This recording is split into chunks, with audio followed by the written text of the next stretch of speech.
Hello student, मैं उत्तम द्विवेदी। आप सभी का स्वागत है फिजिक्स फर्स्ट की पहली क्लास में। आज हम लोग फिजिक्स फर्स्ट का पहला चैप्टर वैद्युत आवेश तथा वैद्युत क्षेत्र को पढ़ेंगे। सबसे पहले हम लोग जानते हैं कि वैद्युत आवेश क्या होता है। देखो, जब हम लोग वस्तुओं को आपस में रगड़ते हैं या घर्षण कराते हैं तो क्या होता है कि घर्षण कराने पर एक वस्तु दूसरी वस्तु को आकर्षित या प्रतिकर्षित करने लगती है। जैसे एग्जाम्पल की बात करें तो यदि हम कहें ये मार्कर है, इसको हम क्या करें, बहुत तेज़ी से रगड़ें बालों पे या हथेली पे, तो क्या होता है, ये मार्कर जो है वो छोटे छोटे धूल के कणों को, कागज़ के टुकड़ों को अपनी ओर आकर्षित करता है। कारण क्या होता है? तो इसका कारण होता है ये जो मार्कर है या कोई भी वस्तु जिसको हमने घर्षण कराया वह वैद्युतमय हो जाती है, और वैद्युतमय होने के कारण ये क्या करती है, अन्य वस्तु पर आकर्षण या प्रतिकर्षण का बल लगाती है। तो अब बात करें वैद्युत आवेश की परिभाषा क्या होगी। तो देखिए, वैद्युत आवेश की परिभाषा की यदि हम बात करते हैं तो वैद्युत आवेश की परिभाषा हम लोग लिख सकते हैं कि किसी पदार्थ का वह मूल गुण जिसके कारण वह अन्य वस्तु पर वैद्युत बल लगाती है। क्या बताया कि आवेश क्या है? आवेश के बारे में अगर हम जानें तो किसी पदार्थ का वह मूल गुण है जिसके कारण वह क्या करता है, अन्य वस्तु पर वैद्युत बल का मतलब है या तो आकर्षण का बल लगेगा या तो प्रतिकर्षण का बल लगता है। क्या कहलाएगा? आवेश कहलाता है। आवेश क्या है? किसी भी पदार्थ का गुण है। अब बात करते हैं आवेश के प्रकार कितने होंगे। तो आवेश के प्रकार की बात करें तो आवेश के प्रकार होते हैं दो। पहला पॉजिटिव आवेश, जिसे हम लोग धनात्मक आवेश बोलते हैं। दूसरा नेगेटिव आवेश यानी कि ऋणात्मक आवेश। तो आवेश के कितने प्रकार होंगे? पॉजिटिव आवेश और नेगेटिव आवेश। इसके बाद अगर हम बात करते हैं आवेशों के बारे में ही, ये जो दो प्रकार हैं आवेशों के, इनके बारे में अगर हम देखें कि यह क्या करते हैं, बीजगणितीय जोड़ घटाने से जोड़ घट सकते हैं। कहने का अर्थ है, जैसे हमने कहा किसी में 5 कूलाम आवेश है, दूसरे में 10 कूलाम आवेश है माइनस का, और आपसे कह दिया जाए दोनों का नेट बताइए कुल कितना होगा। तो कुल करने के लिए आपको क्या करना पड़ेगा, इसे साधारण जोड़ घटाने से हल करोगे तो जो भी आंसर आएगा, जैसे हमने -10 है प्लस का 5 है, कितना हो जाएगा, -5 कूलाम। कहने का अर्थ ये है कि आवेशों को हम साधारण बीजगणितीय जोड़ घटाने से हल कर सकते हैं। और इसके बारे में एक वैज्ञानिक थे बेंजामिन फ्रैंकलिन ने क्या बताया कि कोई भी जो आवेश है पॉजिटिव और नेगेटिव, उन सभी आवेशों को हम क्या कर सकते हैं, बीजगणितीय योग से घटाने से हम क्या कर सकते हैं, हल कर सकते हैं। अब बात करते हैं जो दोनों आवेश हमने कहा, एक पॉजिटिव है और दूसरा नेगेटिव है। अब इनमें कैसा बल लगता है, आकर्षण का लगेगा, प्रतिकर्षण का लगेगा, या कब आकर्षण बल होगा और कब प्रतिकर्षण बल होगा। तो जब भी हम बात करें सजातीय आवेश की, सजातीय आवेश का अर्थ क्या है कि या तो दोनों कैसे हैं, पॉजिटिव हैं, या तो दोनों निगेटिव हैं।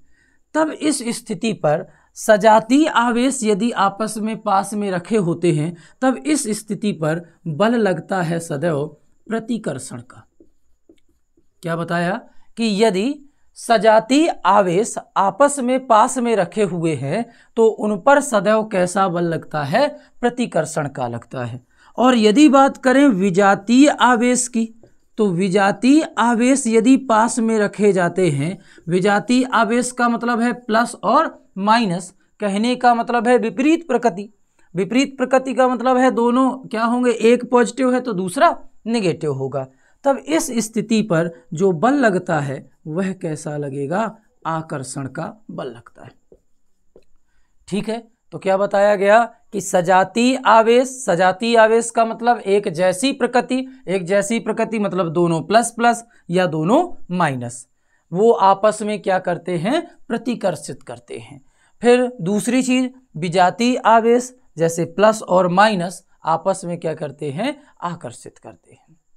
अब बात करते हैं आवेशों के बारे में ही चर्चा हो रही है, तो अब आवेशों को हम लोग प्राप्त कैसे करें, या हमने कहा आवेशों को यदि हम लोग प्राप्त करते हैं तो उसमें से कैसे हम निर्धारण करें कि कोई पॉजिटिव है और कोई नेगेटिव है।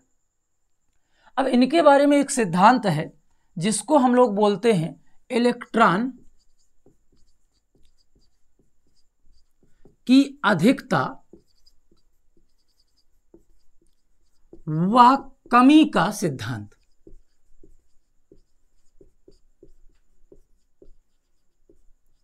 इलेक्ट्रॉन की अधिकता व कमी का सिद्धांत। इलेक्ट्रॉन की अधिकता व कमी का मतलब क्या है, देखो इलेक्ट्रॉन जो होता है उसमें सदैव निगेटिव चार्ज होता है, मतलब इलेक्ट्रॉन जो है वह ऋणावेशित होता है। फिर अगली चीज बात करें तो प्रोटॉन जो है वह कैसा होता है, धनावेशित होता है। अब किसी भी पदार्थ की बात करते हैं तो उनमें जो परमाणु होते हैं वो क्या होते हैं, इलेक्ट्रॉन, प्रोटॉन और न्यूट्रॉन से मिलकर बने होते हैं। नाभिक में सदैव प्रोटॉन और न्यूट्रॉन होते हैं। इलेक्ट्रॉन जो है वह नाभिक के चारों ओर चक्कर लगाते हैं। किसी भी परमाणु में जितने प्रोटॉन होंगे उतने ही इलेक्ट्रॉन होते हैं। कहने का मतलब है जितना प्लस चार्ज होता है उतना ही माइनस चार्ज होता है, जिस कारण से यदि हम इसका नेट आवेश बात करें तो नेट आवेश शून्य होता है। कहने का अर्थ है कि यहाँ पर ये जो परमाणु है वह कैसा होता है, विद्युत उदासीन होता है। विद्युत उदासीन का अर्थ क्या हुआ, इस पर ना तो प्लस चार्ज है और ना ही माइनस चार्ज है, इस पर कितना चार्ज है, 0। अब हमने कहा इसमें क्या किया, किसी प्रक्रिया, जैसे अभी हम चर्चा ही कर रहे थे, घर्षण कर दिया या इसको हमने कहीं से ऊर्जा दे दी तो इलेक्ट्रॉनों का स्थानांतरण हो गया। इलेक्ट्रॉनों का स्थानांतरण का अर्थ है कि इससे इलेक्ट्रॉन किसी अन्य परमाणु में चले गए। जब इससे इलेक्ट्रॉन किसी अन्य परमाणु में चले गए तो इसमें क्या हो गया, इलेक्ट्रॉनों की हो गई कमी। और यदि इलेक्ट्रॉनों की इसमें कमी हुई तो यहां पर प्लस, तो देखो पॉजिटिव चार्ज तो पहले से जितना था उतना ही है। अब इलेक्ट्रॉन कैसे हो गए, कम हो गए, तो प्लस कैसा हो जाएगा, अधिक, यानी कि जो परमाणु है वह कैसा हो जाता है, धनावेशित हो जाता है, धनावेश आ जाता है। क्या बताया कि यदि किसी परमाणु से इलेक्ट्रॉन निकल जाते हैं तो कहने का अर्थ है परमाणु में क्या हो जाएगा, इलेक्ट्रॉन की कमी हो जाएगी। और इलेक्ट्रॉन की कमी होने पर इलेक्ट्रॉन कम हो गए, माइनस चार्ज कैसा हो गया, कम हो गया। प्लस चार्ज हमारा जितना पहले था उतना अभी भी है, इस कारण से प्लस अधिक रहेगा, जिससे पूरा परमाणु जो है वह कैसा हो जाएगा, धनावेशित हो जाएगा। अब दूसरी प्रक्रिया क्या हो सकती है कि हमने कहा कहीं बाहर से किसी पदार्थ से या किसी परमाणु से इसमें इलेक्ट्रॉन और दे दे। इसका अर्थ क्या हुआ, इलेक्ट्रॉन की हुई अधिकता। अगर इलेक्ट्रॉनों की अधिकता हुई, इलेक्ट्रॉन अधिक हो गए, प्रोटॉन तो जितने पहले थे अभी भी उतने ही हैं, प्लस चार्ज जितना पहले था अभी भी उतना ही है, तो इसका मतलब माइनस चार्ज अब क्या हो गया, बढ़ गया। और माइनस चार्ज बढ़ने के कारण अब ये जो परमाणु है वह कैसा हो जाता है, ऋणावेशित हो जाता है। ऋणावेशित का मतलब है निगेटिव चार्ज हो जाएगा। कहने का अर्थ है कि यहां पर हम कह रहे हैं कि कोई भी परमाणु जो है उसमें यदि इलेक्ट्रॉनों की कमी हुई, इलेक्ट्रॉन कम हो गए, तो वह परमाणु कैसा हो जाएगा, धनावेशित। तो इलेक्ट्रॉनों की जब कमी होगी तो वह परमाणु होगा पॉजिटिव, धनावेशित। और जब इलेक्ट्रॉनों की अधिकता होगी तब वह परमाणु कैसा होगा, वहां पर निगेटिव होगा। तो बहुत सिंपल सी थ्योरी है, बहुत सिंपल सा सिद्धांत है कि इलेक्ट्रॉनों की कमी और अधिकता से हम बता सकते हैं कि कोई परमाणु धनावेशित है या कोई परमाणु कैसा है, ऋणावेशित है। कैसे बता सकते हैं? यदि किसी परमाणु में इलेक्ट्रॉन की कमी है तो हम बताएंगे वह पॉजिटिव है, और यदि किसी परमाणु में इलेक्ट्रॉन की अधिकता है तो हम बता सकते हैं वह कैसा है, यहाँ पर ऋणावेशित है। अब चलते हैं आगे अगले सिद्धांत में। यहाँ पर अगला सिद्धांत है आवेश संरक्षण का नियम। आवेश संरक्षण का नियम।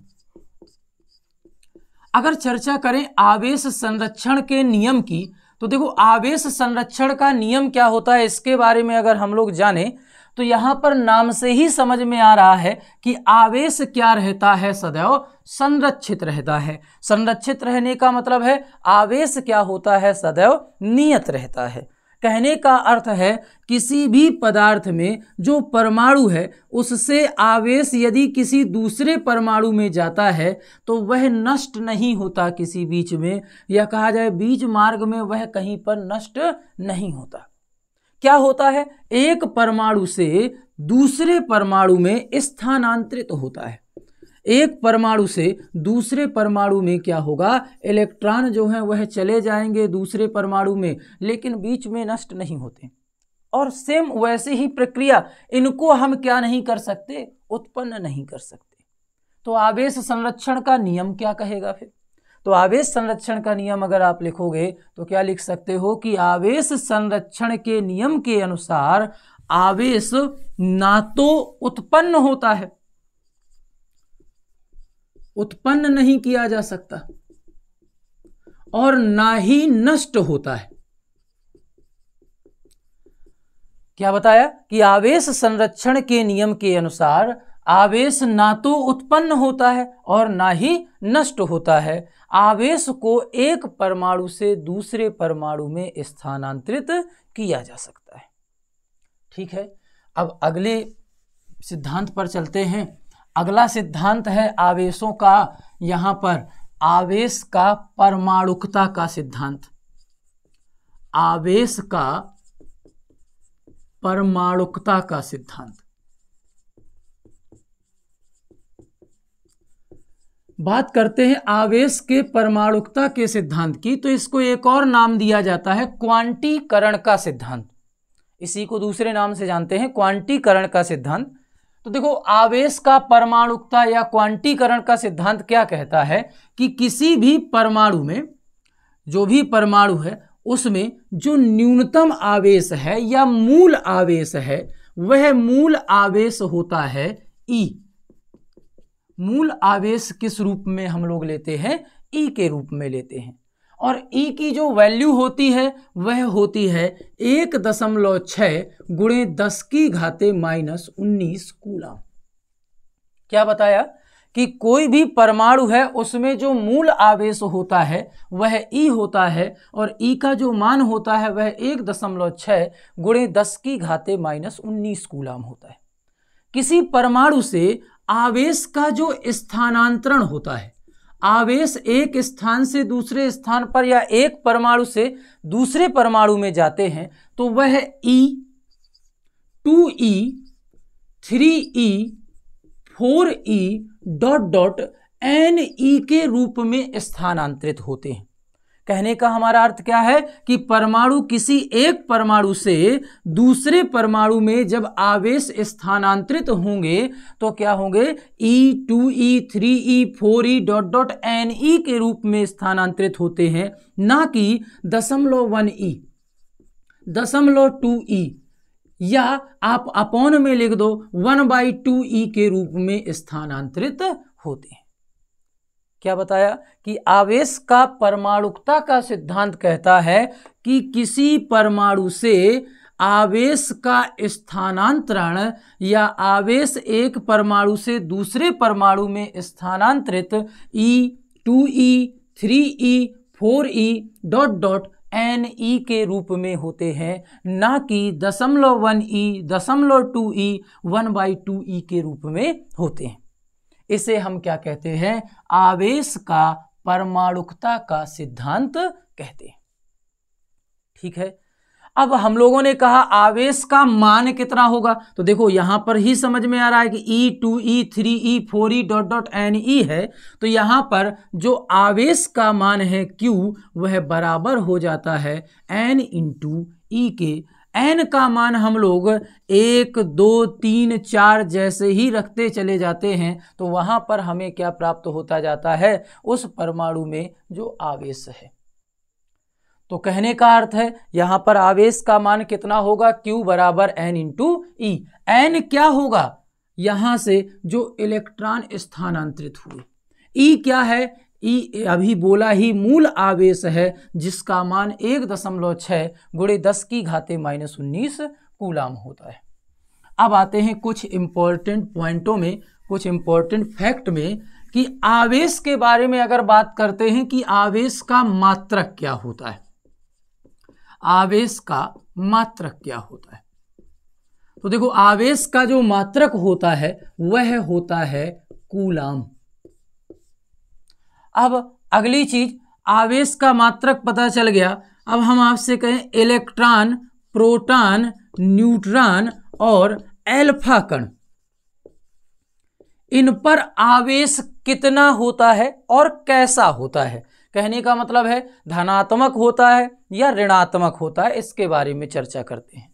तो देखो इलेक्ट्रॉन जो है वह नेगेटिव आवेशित होता है, यानी कि ऋणावेशित होता है, तो इसमें -1.6 गुणे 10 की घाते -19 कूलाम आवेश होता है। अगर प्रोटॉन की बात करते हैं तो यह धनावेशित होता है और इसमें प्लस का 1.6 गुणे 10 की घाते -19 कूलाम आवेश होता है। न्यूट्रॉन उदासीन होता है, इसलिए यह ना तो धनावेशित और ना ही ऋणावेशित होता है। एल्फा कण की बात करते हैं तो एल्फा कण पर इलेक्ट्रॉन का दोगुना आवेश होता है और साथ में धनावेशित होता है। एल्फा कण कैसा है, धनावेशित चार्ज है और साथ में इलेक्ट्रॉन का दोगुना आवेश। कहने का मतलब कितना होगा, 3.2 गुणे 10 की घाते -19 कूलाम। कैसा, धनावेशित। ठीक है, ये कुछ इंपॉर्टेंट फैक्ट थे जो बताए क्या कि इलेक्ट्रॉन में माइनस का 1.6 गुणे 10 की घाते -19 कूलाम आवेश, प्रोटॉन में कितना आवेश, तो प्लस का 1.6 गुणे 10 की घाते -19 कूलाम आवेश। एल्फा कण की बात करें तो दोगुना आवेश होता है, कैसा होता है, तो धनावेशित होता है। अगर न्यूट्रॉन की बात करते हैं तो कैसा आवेशित होता है, तो उदासीन होता है, मतलब उस पर आवेश कितना होता है, 0 कूलाम। अब आते हैं इस चैप्टर के अगली हेडिंग पर। अगली हेडिंग है कूलाम का नियम। कूलाम का नियम। अब कूलाम का नियम किनके लिए लगता है, तो देखो ये जो चैप्टर है वो हम लोग पढ़ रहे हैं स्थिर वैद्युत आवेश। स्थिर वैद्युत आवेश का मतलब है किसी परमाणु में हमने आवेश दे दिया और आवेश को देने के बाद उसमें आवेश कैसा है, स्थिर है। आवेश एक जगह से या एक परमाणु से दूसरे परमाणु में नहीं जा रहा है। तो इनके लिए हम लोग क्या कर रहे हैं, यहाँ पर सभी नियमों को पढ़ रहे हैं, इस चैप्टर को पढ़ रहे हैं। तो यहाँ पर कूलाम का नियम जो है वह बताता है कि यदि दो आवेश मान लेते हैं Q1 और Q2, वह कुछ दूरी पर रखे हुए हैं, तो उन पर क्या लगेगा, आकर्षण और प्रतिकर्षण का बल। आकर्षण और प्रतिकर्षण का बल कितना लगेगा, इसके बारे में कूलाम का नियम बताता है। क्या कहते हैं, इसके बारे में हम लोग थोड़ा जानते हैं। तो कूलाम का नियम कहता है कि किन्हीं भी दो आवेशों के मध्य कैसे आवेश, स्थिर वैद्युत आवेश। तो क्या बोलेंगे, कूलाम के नियम के अनुसार दो स्थिर वैद्युत आवेशों के मध्य लगने वाला आकर्षण अथवा प्रतिकर्षण का बल जो होता है वह क्या होगा। अगर हम चर्चा करें तो आकर्षण और प्रतिकर्षण का बल उन आवेशों के गुणनफल के अनुक्रमानुपाती और बीच की दूरी के वर्ग के व्युत्क्रमानुपाती होता है। क्या बताया कि कूलाम का नियम कहता है कि कूलाम का नियम बोल रहा है कि इन दोनों आवेशों के मध्य कितना बल लगेगा, इसके बारे में बता रहा है। और कैसे आवेश? स्थिर वैद्युत आवेश। तो क्या बोलेंगे? कूलाम के नियम के अनुसार स्थिर वैद्युत आवेशों के मध्य लगने वाला आकर्षण अथवा प्रतिकर्षण का बल उन आवेशों के परिमाण के गुणनफल के अनुक्रमानुपाती और उनके बीच की दूरी के वर्ग के व्युत्क्रमानुपाती होता है। अब इसके आगे हम कहें इसी नियम को और आगे बढ़ाना चाहते हैं तो अगर हम इन दोनों को एक साथ लिख दें तो F अनुक्रमानुपाती आएगा Q1 Q2 और बटे में R²। Q1 Q2 अनुक्रमानुपाती था, R² व्युत्क्रमानुपाती था, तो F अनुक्रमानुपाती आया Q1 Q2 अपॉन में R²। यदि हम अनुक्रमानुपाती का चिन्ह हटाते हैं तो सदैव नियतांक आता है, तो अनुक्रमानुपाती का चिन्ह हटाते हैं, बराबर का चिन्ह लगाते हैं, तो यहाँ पे नियतांक लिख सकते हैं कि Q1 Q2 अपॉन में R² आएगा। अब ये के नियतांक है और इस नियतांक का मान यदि हम प्रयोगों के द्वारा देखते हैं तो यहाँ पे आता है 1/4 पाई एप्सिलॉन नॉट। के की वैल्यू क्या रखते हैं? 1/4 पाई एप्सिलॉन नॉट। यहाँ पे जैसा लिखा था Q1 Q2 अपॉन R², उसको वैसा ही लिख देते हैं। तो के स्थान पर क्या आया? 1/4 pi epsilon not Q1 Q2 upon R² पहले से लिखा था। तो ये कूलाम के नियम के लिए लगने वाले आकर्षण बल और प्रतिकर्षण बल का सूत्र आता है। क्या बताया? सूत्र क्या होगा? F बराबर 1/4 pi epsilon not Q1 Q2 upon R² होगा। अब बात करते हैं बल है, बल सदिश राशि होती है और सदिश राशि की सदैव दिशा होती है। तो लगने वाले बल की दिशा क्या होगी? तो लगने वाले बल की दिशा सदैव जो वैद्युत आवेश दिए गए हैं उनको मिलाने वाली रेखा के अनुदिश होता है। अनुदिश का मतलब है प्रतिकर्षण होगा तो बाहर की ओर और आकर्षण होगा तो अंदर की ओर। तो अब प्रतिकर्षण बल यदि लगा तो बाहर की ओर बल लगेंगे लेकिन अनुदिश रेखा के, और यदि आकर्षण हुआ तो वह अंदर की ओर बल लगेगा। अब अगली बात करते हैं, यहां पे जो नियतांक आया है 1/4 पाई एप्सिलॉन नॉट, इसका मान कितना होता है और इसका मात्रक क्या होता है? तो 1/4 पाई एप्सिलॉन नॉट के मान की बात करें तो मान होता है इसका 9 × 10⁹। अब इसके मात्रक की बात कर लेते हैं।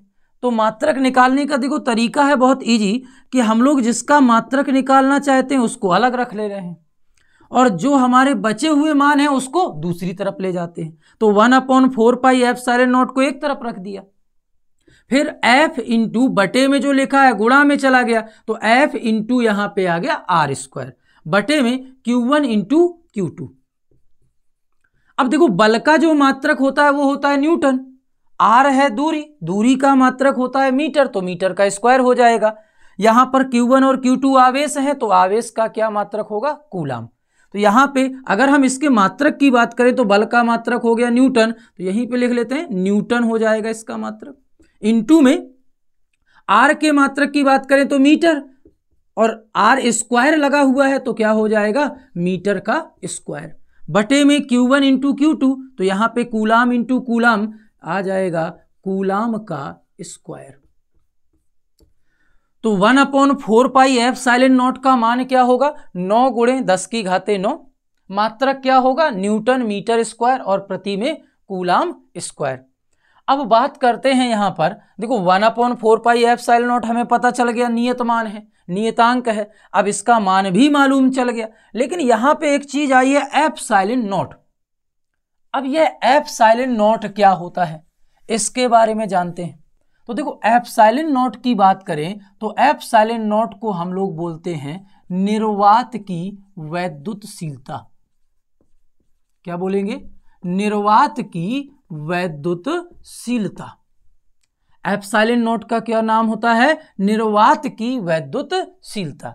अब इसकी वैल्यू क्या होती है? मान कितना होता है? तो देखो इसका जो मान होता है वह होता है 8.85 गुणे 10 की घाते -12। फिर वही चर्चा कि अब इसका मात्रक क्या होगा। तो यहां पे अगर हम देख रहे हैं 1/4πε0 का मात्रक था न्यूटन मीटर स्क्वायर प्रति कूलाम स्क्वायर। अगर हम इसको पलट दें तो ε0 ऊपर ले जाएंगे। 4π का तो कोई मात्रक होता नहीं है क्योंकि ये क्या है, नंबर्स हैं। तो मात्रक इनको क्या कर सकते हैं, पलट सकते हैं। कहने का मतलब है ε0 का मात्रक क्या हो जाएगा, कूलाम स्क्वायर ऊपर पहुंच जाएगा तो कूलाम का स्क्वायर बटे यहां पर जो न्यूटन इंटू मीटर लिखा हुआ है यह कहां आ जाएगा, नीचे आ जाएगा तो न्यूटन इंटू मीटर का स्क्वायर। तो मात्रक क्या होगा ε0 का, कूलाम स्क्वायर प्रति न्यूटन मीटर स्क्वायर। क्या बताया, 1/4πε0 नियतांक है जिसका मान 9 गुणे 10 की घाते 9 होता है। मात्रक न्यूटन मीटर स्क्वायर प्रति कूलाम स्क्वायर होता है। ε0 क्या है, तो निर्वात की वैद्युतशीलता है। इसका मान कितना होता है, तो इसका मान होता है 8.85 गुणे 10 की घाते -12 coulomb square newton meter square. अब बात करते हैं ε0 की ही बात हो रही है तो इसकी विमा क्या होगी, यानी कि विमीय सूत्र क्या आएगा। ε0 का विमीय सूत्र क्या होगा। अगर हम ε0 का विमीय सूत्र निकालना चाहते हैं तो हमारे पास ये MKS पद्धति में मात्रक दिया गया है। इस मात्रक से हम क्या कर सकते हैं, ε0 का विमीय सूत्र निकाल सकते हैं। किस तरीके से ज्ञात करें, तो कूलाम का स्क्वायर लिखा है और कूलाम का अगर हम विमीय सूत्र लिखें तो यहां पर होता है कूलाम का विमीय सूत्र AT, तो क्या हो जाएगा AT का स्क्वायर बटे यह लिखा हुआ है न्यूटन, न्यूटन मतलब बल, और बल का विमीय सूत्र होता है mL/T⁻²।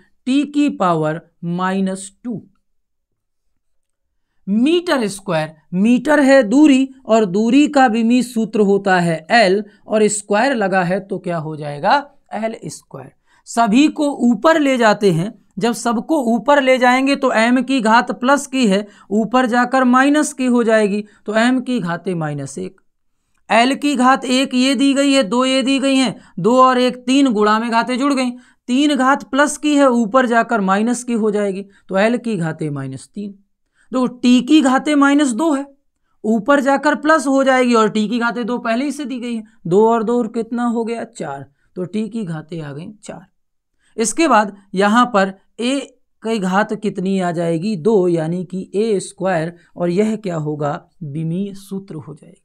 तो ε0 का विमीय सूत्र क्या आएगा, m की पावर -1, L की पावर -3, T की पावर 4 और A स्क्वायर। ठीक है, तो बात इतनी समझ में आई होगी आप लोगों को। अब आगे चलते हैं, इसी में हम लोग बात करें, हम लोगों ने यहाँ पर आवेश को रखा है निर्वात या वैद्युत वायु में बोला जाए तो। यहाँ पर अब हम लोग कह दें कि ये जो आवेश हैं इन आवेशों को हम किसी माध्यम में रख दें। किस माध्यम में, परावैद्युत माध्यम में, किसी परावैद्युत माध्यम में रख दें। और यदि किसी परावैद्युत माध्यम में रख दें तो क्या बल के मान में कोई परिवर्तन आएगा। तो देखो, जब किसी आवेशों को, ये जो आवेश दिए गए हैं, किसी परावैद्युत माध्यम में रखेंगे तो जो ε0 है वह ε हो जाता है और इसकी जो वैल्यू है वह हो जाती है ε0 k के बराबर। कहने का मतलब है जो लगने वाले बल का सूत्र है वह हो जाएगा 1/4πε0 k और इंटू में Q1 Q2 अपॉन में R²। क्या बताया कि यदि आवेशों को निर्वात या वायु के स्थान पर किसी परावैद्युत माध्यम पे रखते हैं तो लगने वाले बल का सूत्र कितना हो जाएगा 1/4πε0 k Q1 Q2 अपॉन में R²। अब ये जो k है, k क्या है, अगर k की बात करें तो k यहाँ पर परावैद्युत माध्यम का परावैद्युतांक है। क्या है, परावैद्युतांक है। k का मान क्या है, परावैद्युतांक। अब इसके बारे में अगर हम चर्चा करें कि k का मान क्या हो सकता है, किसी माध्यम के लिए, के की वैल्यू क्या होती है किसी भी माध्यम के लिए। तो देखो, यदि हम बात करें निर्वात की, या निर्वात की जगह हम कह दें वायु की, तो के का मान निर्वात या वायु के लिए 1 होता है सदैव। और यदि हम किसी अचालक माध्यम की बात करें, तो अचालक माध्यम के लिए के का जो मान है वह सदैव 1 से अधिक होता है। और यदि हम किसी चालक माध्यम की बात करें, तो चालक माध्यम के लिए के की जो वैल्यू है वह सदैव अनंत या इनफिनाइट होती है। क्या बताया कि जो के है वह क्या है, परावैद्युत माध्यम का परावैद्युतांक। के का मान निर्वात या वायु के लिए कितना होता है, 1 होता है।